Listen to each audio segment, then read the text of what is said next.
Hello everyone, आज हम देखेंगे क्लास 10th का linear equation in two variable का एक्सरसाइज 3.2 का क्वेश्चन नंबर 2 से कंटिन्यू करेंगे। और प्रीवियस लेक्चर में हमने इसका इंट्रोडक्शन पार्ट और क्वेश्चन नंबर 1 और जो भी 3.1 का सॉल्यूशन था उसका हमारे प्लेलिस्ट में वीडियो अवेलेबल है या फिर डिस्क्रिप्शन बॉक्स में उसका लिंक है, तो आप उस वीडियो को सबसे पहले जाकर देख लें, उसके बाद इस वीडियो को देखें तो ज़्यादा समझ में आएगा।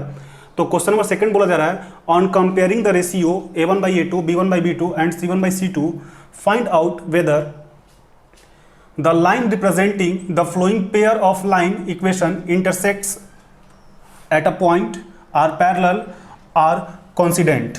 यानी हमें बताना है कब इंटरसेक्ट करेगा, कब पैरेलल करेगा और कब कोइंसिडेंट करेगा। तो सबसे पहले आप इसको नोट्स के रूप में आप चाहे तो लिख सकते हैं या फिर इसका इंट्रोडक्शन पार्ट में भी अवेलेबल है।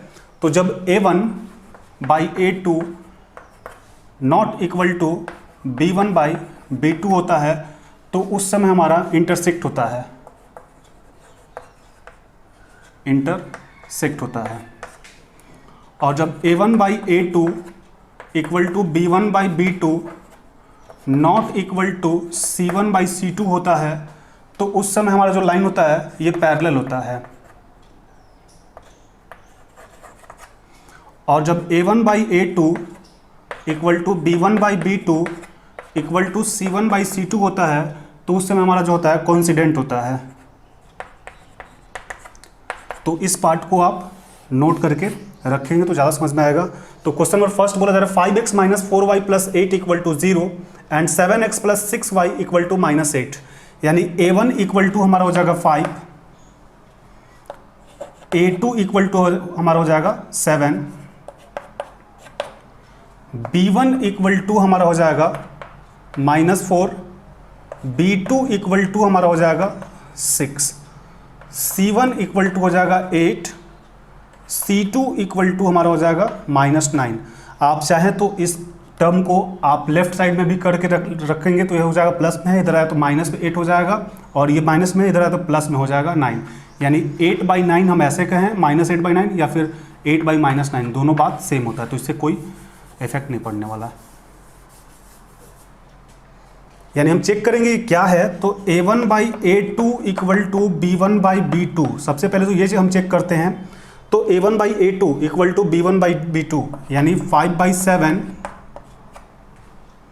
इक्वल टू -4/6, ये दोनों इक्वल नहीं है।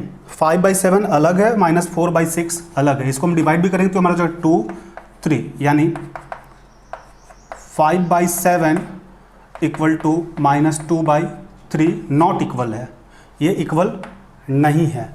तो जब a1/a2 not equal to b1/b2 जब ये होता है तो इस कंडीशन में हमारा जो लाइन होता है वो इंटरसेक्ट करता है। यानी इसका जो रिजल्ट होगा हम यहाँ पे लिखेंगे इंटरसेक्ट एट अ पॉइंट, यही हमारा आंसर होगा।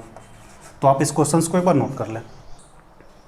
अब हम देखेंगे क्वेश्चन नंबर 2। तो क्वेश्चन नंबर 2 जो है 9x + 3y + 12 equal to 0, 18x + 6y + 24 equal to 0। तो यहाँ पे हमारे पास हो जाएगा a1 equal to 9, a2 equal to 18, b1 equal to 3, b2 equal to 6, c1 equal to 12 and c2 equal to 24। तो सबसे पहले हम a1/a2 चेक करते हैं, इक्वल होगा b1/b2 के। ये होगा या नहीं होगा, जब ये हो जाएगा तो फिर अगेन हम चेक कर लेंगे। यानी दिस इंप्लाइज ये हो जाएगा 9/18 इक्वल टू 3/6, यानी इसको जब हम डिवाइड करेंगे 2 एंड ये हो जाएगा 2, यानी 1/2 इक्वल टू 1/2, ये दोनों इक्वल है। अगेन हम फिर से चेक कर लेते हैं b1/b2 इक्वल टू c1/c2 है या नहीं। चूंकि ये चेक कर लेंगे तो ये पता चल जाएगा। यहाँ से a1/a2 इक्वल टू b1/b2 आया होगा और फिर b1/b2 इक्वल टू c1/c2। तो b1/b2 3/6 इक्वल टू c1 12/24, यानी हो जाएगा 2 और ये हमारा हो जाएगा 2, यानी 1/2 इक्वल टू 1/2। यानी यहाँ पे जो है हमारे पास इसका जो रिजल्ट है a1/a2 equal to b1/b2 equal to c1/c2, यहाँ पे तीनों हमारे पास इक्वल हैं। तो तीनों इक्वल में यहाँ पे जो हम लिखवाए हैं a1/a2 equal to b1/b2 equal to c1/c2, इस समय जो हमारा होता है कोइंसिडेंट होता है, तो इसको हम लिख देंगे, यही हमारा रिजल्ट होगा। तो आप इस क्वेश्चन को एक बार नोट कर लें। अब हम देखेंगे क्वेश्चन नंबर 3 जो कि 6x - 3y + 10 equal to 0 and 2x - y + 9 equal to 0। तो यहाँ मेरे पास हो जाएगा a1, यहाँ पे लिख लेते हैं, a1 इक्वल टू हमारे पास हो जाएगा 6, a2 इक्वल टू हो जाएगा 2, b1 इक्वल टू हमारे पास हो जाएगा -3, b2 इक्वल टू -y, चूंकि y का जो फैक्टर है वो माइनस हमेशा 1 होता है। यहाँ c1 इक्वल टू 10 और c2 इक्वल टू 9। अब हम चेक करेंगे a1/a2 इक्वल टू b1/b2 है या नहीं है। तो a1/a2 ये हमारा 6/2 इक्वल टू b1/b2 यानी -3/-1, ये हमारा कैंसिल हो जाएगा, यानी ये 3 equal to 3। a1/a2 equal to b1/b2 है, b1/b2 इक्वल टू c1/c2 ये है या नहीं है, b1/b2 यानी -3/-1 इक्वल टू c1/c2 यानी 10/9, ये हमारा नहीं है।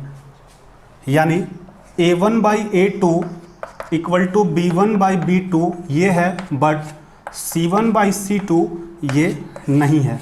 तो यहाँ पे हम नोट सर्कल लिखवाते हैं। इस समय क्या होगा कि हमारा जो लाइन होगा वो पैरेलल होगा, तो यहाँ पे हम लिख देंगे लाइन जो है पैरेलल है, यही हमारा इसका सॉल्यूशन होगा। तो आप इस क्वेश्चन को एक बार नोट कर लें। अब हम देखेंगे क्वेश्चन नंबर 3। तो क्वेश्चन नंबर 3 में पूछा जा रहा है on comparing the ratio a1/a2, b1/b2 and c1/c2 find out whether the following pair of linear equation are consistent और इनकंसिस्टेंट। ये हमें बताना है कि कब कंसिस्टेंट होगा और कब इनकंसिस्टेंट होगा।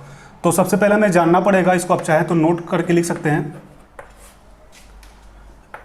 a1/a2 not equal to b1/b2 होगा, तो उस समय यह जो हमारा होगा कंसिस्टेंट होगा। कंसिस्टेंट को हम C से डिनोट कर रहे हैं। और जब a1/a2 equal to b1/b2 equal to c1/c2 ये होगा, तो इस समय भी हमारा जो होगा कंसिस्टेंट होगा। और एक टर्म जो a1/a2 equal to b1/b2 not equal to c1/c2 होगा, तो उस समय हमारा इनकंसिस्टेंट होगा। इस पार्ट को आप नोट कर लें और इसको अच्छे से रखें। तो क्वेश्चन नंबर फर्स्ट बोला था 3x + 2y equal to 5 and 2x - 3y equal to 7। यानी यहाँ a1 इक्वल टू हमारा हो जाएगा 3, a2 इक्वल टू हो जाएगा 2, b1 equal to 2, b2 equal to -3, c1 equal to 5 and c2 equal to 7। तो सबसे पहले हम फर्स्ट चेक करते हैं a1/a2 इक्वल टू b1/b2 है या नहीं है। यानी ये हो जाए दिस इम्प्लाइज 3/2 इक्वल टू 2/-3। तो ये देखिए ये 3/2 है और ये 2/3 है, ये इसका जस्ट रेसिप्रोकल है, उल्टा है। यानी यहाँ पे a1/a2 नॉट इक्वल टू है b1/b2। तो इस तरीके से हमारा फर्स्ट ये रूल है कॉन्सिस्टेंट होगा, यानी हम यहाँ पे लिख देंगे कॉन्सिस्टेंट। तो आप इस क्वेश्चन को एक बार नोट कर लें। अब हम देखेंगे क्वेश्चन नंबर 3 का सेकंड। यहाँ पे 2x - 3y equal to 8 and 4x - 6y equal to 9। यानी a1 इक्वल टू हमारा है 2, a2 equal to 4, b1 equal to -3, b2 equal to -6 and c1 equal to 8 और c2 इक्वल टू 9। यानी इसको पहले हम चेक करते हैं a1/a2 इक्वल टू b1/b2। तो ये हमारा हो जाएगा 2/4 इक्वल टू -3/-6, माइनस कैंसिल हो जाएगा और ये 2 ये 2, यानी ये हो जाएगा 1/2 इक्वल टू 1/2। यानी a1/a2 इक्वल है b1/b2 का। अगेन हम चेक कर लेते हैं b1/b2 इक्वल है c1/c2 का, ये है या नहीं है। यानी -3/-6 इक्वल टू 8/9, माइनस कैंसिल, ये हमारा 2 हो जाएगा। यानी ये 1/2 इक्वल टू 8/9 ये हमारा नहीं है। यानी इस कंडीशन में हमारा हो रहा है a1/a2 इक्वल हो रहा है b1/b2 का, बट नॉट इक्वल हो रहा है C1/C2 का, तो इसमें हमारे पास रूल नंबर 3 जो है A1/A2 equal to B1/B2 not equal to C1/C2 inconsistent होगा। तो इसको हम लिख देंगे। तो आप इस क्वेश्चन को एक बार नोट कर। अब हम देखेंगे क्वेश्चन नंबर 3 जो कि 3/2x plus 5/3y equal to 7 and 9x minus 10y equal to 14। तो यहाँ पे मेरे पास हो जाएगा A1 equal to 3/2, A2 equal to हो जाएगा 9, B1 इक्वल टू हो जाएगा 5/3 और B2 इक्वल टू हो जाएगा -10 and C1 equal to 7, C2 equal to हो जाएगा 14। तो इस तरीके से मेरे पास पहले हम A1/A2 equal to B1/B2 check करते हैं। तो ये हो जाएगा 3/2/9 इक्वल टू 5/3/-10, यानी ये हो जाएगा 3/2, इसको 1 कर लेते हैं, इसको 1, 3/2 इंटू 1/9 इक्वल टू 5/3 इंटू -1/10। तो ये हमारा 3 के टेबल से 3 बार में कट जाएगा, ये हमारा 2 बार में कट जाएगा, यानी ये हो जाएगा 1/6 इक्वल टू -1/6। तो यहाँ पे A1/A2 जब हम देखेंगे तो ये हो जाएगा 1/6 और ये हो जाएगा -1/6। 1/6 और 1/6 रहता तो ये तो इक्वल है, बट यहाँ पे माइनस आ गया, इसलिए यहाँ पे A1/A2 नॉट इक्वल टू है B1/B2। तो इस तरीके से इसका जो रिजल्ट होगा, फर्स्ट रूल अप्लाई हो रहा है, यानी ये कॉन्सिस्टेंट होगा। तो आप इस क्वेश्चन को एक बार नोट कर लें। अब हम देखेंगे क्वेश्चन नंबर 4। तो क्वेश्चन नंबर 4 में हमारे पास हो जाएगा A1 equal to 5, question number 4 जो है 5x minus 3y equal to 11 and -10x plus 6y equal to -22, यानी A1 equal to 5, A2 equal to हमारा हो जाएगा -10, B1 equal to -3, B2 equal to 6 and C1 equal to हो जाएगा 11, C2 equal to 22। तो इस तरीके से पहले हम A1/A2 equal to B1/B2 check करते हैं,